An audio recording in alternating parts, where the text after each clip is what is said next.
नमस्कार। आज मैं आपको सुनाऊंगी आमल की एकादशी की कथा। बोलो विष्णु भगवान की जय, एकादशी मैया की जय, लक्ष्मी माता की जय। कहते हैं कोई भी व्रत रखें चाहे ना रखें, लेकिन एकादशी का व्रत ज़रूर रखना चाहिए। और साल में 4 बड़ी बड़ी एकादशी होती हैं, उसमें एक कल की जो आंवला एकादशी है, इसका बहुत अधिक महत्व है। ये उन्हीं 4 बड़ी एकादशियों में गिनी जाती है। आमल की एकादशी के दिन आंवले के पेड़ के नीचे बैठ के पूजा की जाती है और उसकी परिक्रमा दी जाती हैं। अब मैं आपको इसकी कहानी कथा सुनाती हूँ। भगवान श्री कृष्ण बोले, हे धर्मराज, अब मैं तुम्हें फागुन शुक्ल पक्ष एकादशी के व्रत की विधि और महात्म्य बताता हूँ, ध्यान से सुनो। त्रेता युग में एक दिन महान राजा मानधाता ने वशिष्ठ जी से पूछा कि हे द्विश्रेष्ठ, यदि आपकी मुझ पर कृपा दृष्टि हो तो किसी ऐसे व्रत को बताइए जिसको करने से मेरा कल्याण हो सके। महर्षि वशिष्ठ बोले, हे राजन, मैं तुम्हें सब व्रतों में उत्तम और अंत में मोक्ष देने वाले आमल की एकादशी के व्रत का वर्णन करता हूँ। ये एकादशी फागुन मास के शुक्ल पक्ष में होती है। इस पवित्र व्रत के करने से समस्त पाप नष्ट हो जाते हैं।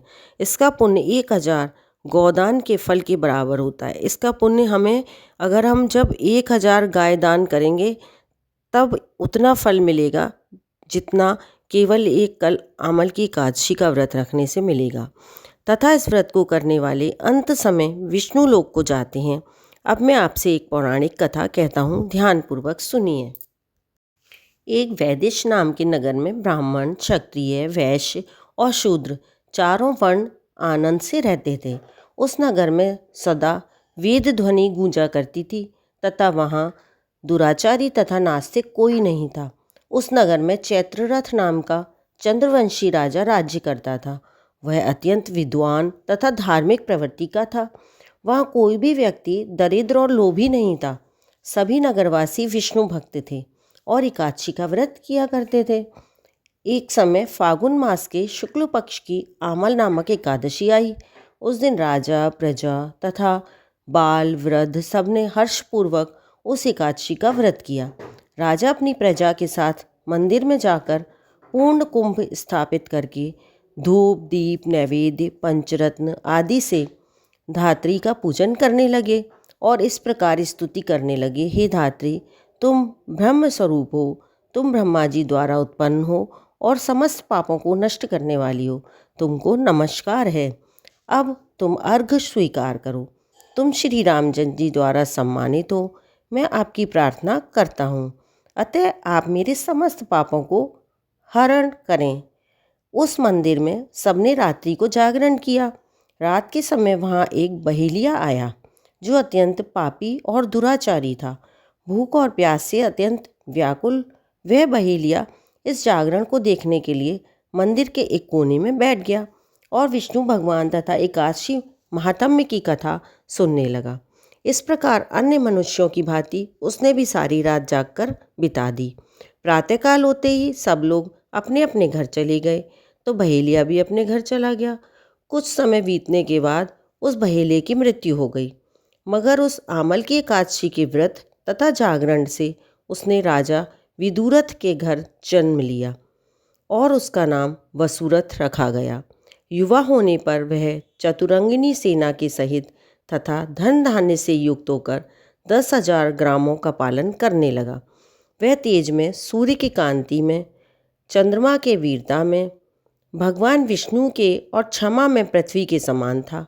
वह अत्यंत धार्मिक, सत्यवादी, कर्मवीर तथा विष्णु भक्त था। एक दिन वह शिकार खेलने के लिए गया।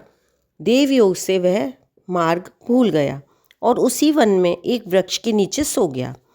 थोड़ी देर बाद पहाड़ी मिलेच्छ वहाँ पर आ गए और राजा को अकेला देख मारो मारो शब्द कहते हुए राजा पर टूट पड़े। वो मिलेच्छ कहने लगे, इस दुष्ट राजा ने हमारे माता पिता, पुत्र पौत्र आदि अनेक संबंधियों को मारा है, अतः इसको अवश्य मारना चाहिए। ऐसा कहकर वे मिलेच्छ उस राजा पर अनेक प्रकार के अस्त्र शस्त्र से प्रहार करने लगे। वे सब अस्त्र शस्त्र राजा के शरीर पर गिरते ही नष्ट हो जाते थे और उनका वार पुष्प के समान प्रतीत होता था। अब उन मिलेच्छों के अस्त्र शस्त्र उल्टा उन्हीं पर प्रहार करने लगी, जिससे वे मूर्छित होकर गिरने लगी। उसी समय राजा के शरीर से एक दिव्य स्त्री उत्पन्न हुई। वह स्त्री अत्यंत सुंदर होते हुए भी उसकी भ्रुकुटी टेढ़ी थी। उसकी आंखों से लाल लाल अग्नि निकल रही थी, जिससे वह स्वयं महाकाली के समान प्रतीत होती थी। वह स्त्री म्लेच्छों को मारने दौड़ी और थोड़ी देर में उसने सब म्लेच्छों को काल के गाल में पहुंचा दिया। जब राजा सोकर उठा तो म्लेच्छों को मरा हुआ देखकर सोचने लगा, इन शत्रुओं को किसने मारा है? इस वन में मेरा कोई हितैषी भी नहीं रहता। राजा ऐसा विचार कर ही रहा था कि आकाशवाणी हुई, हे राजा, इस संसार में विष्णु भगवान के अतिरिक्त कौन तेरी रक्षा कर सकता है? इस आकाशवाणी को सुनकर राजा अपने राज्य में आ गया और सुखपूर्वक राज्य करने लगा। महर्षि वशिष्ठ बोले, हे राजन, ये आमल की एकादशी के व्रत का प्रभाव था। जो मनुष्य इस आमल की एकादशी का व्रत करते हैं वे प्रत्येक कार्य में सफलता प्राप्त करते हैं और अंत में विष्णु लोक को जाते हैं। कथा में हमने सुना कि कैसे एक बहेलिया अनजाने में ही मंदिर में आकर के उस दिन कुछ नहीं खाता है और जागरण कर लेता है, तो उसे एक राजा का जन्म प्राप्त होता है और विष्णु भक्त बनता है। इसलिए जो इस कथा को सुनते हैं और दूसरों को सुनाते हैं उनके समस्त पाप नष्ट हो जाते हैं और अंत में मोक्ष की प्राप्ति होती है। इसलिए आप इस कथा को ज़रूर सुनें और दूसरों को शेयर करें, जिससे कि हमें कुछ पुण्य की प्राप्ति हो सके। यदि आप हमारे इस चैनल पर नए हैं तो प्लीज़ लाइक करें, शेयर करें एंड सब्सक्राइब करें और कमेंट करके ज़रूर बताएं कि हमारा ये प्रयास कैसा है। बोलो विष्णु भगवान की जय, माँ लक्ष्मी जी की जय, काशी मैया की जय। सभी भाई बहनों को मेरा नमस्कार।